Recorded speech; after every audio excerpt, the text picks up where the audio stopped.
नाजरीन, यहाँ एक और खबर शामिल करते हैं अज़रबैजान के दारुल हुकूमत बाकू से, जहाँ 70 से ज़ायद पाकिस्तानी तुलबा लॉकडाउन की वजह से महसूर होकर रह गए हैं।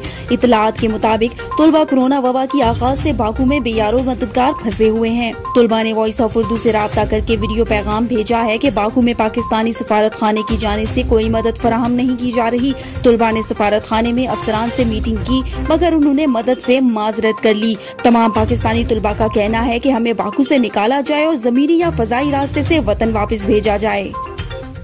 यहाँ पर हम लोग इकट्ठे हुए हैं ताकि हम अपना मैसेज गवर्नमेंट ऑफ पाकिस्तान को पहुंचा सकें कि बाकू में रहने वाले पाकिस्तानी जो हैं वो बहुत ज्यादा मुसीबत में हैं और घर वापस जाने की ख्वाहिशमंद हैं।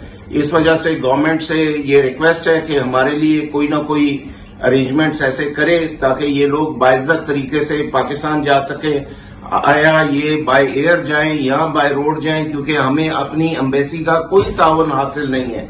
हमारी एम्बेसी यहाँ पे किसी को एंटरटेन नहीं करती। और 8 तारीख को, इसी महीने की 8 तारीख को मेरी मीटिंग हुई थी। हम लोग कुछ लोग गए थे एम्बेसी में, उन्होंने ब्लैंकली रिफ्यूज किया था कि हम कुछ भी नहीं कर सकते इस मामले में। मेरी हुकूमत पाकिस्तान से और मुतल्लिका हुकाम से ये गुजारिश है कि पाकिस्तानियों को बाइज्जत तौर पे यहाँ से निकाला जाए। बहुत बहुत शुक्रिया। मजीद खबरों के लिए हमारी वेबसाइट www.voiceofurdunews.nl या फेसबुक पेज पर क्लिक करें। इसके अलावा आप हमारा यूट्यूब चैनल भी सब्सक्राइब करके मजीद खबरें देख सकते हैं। देखते रहिए वॉइस ऑफ उर्दू न्यूज।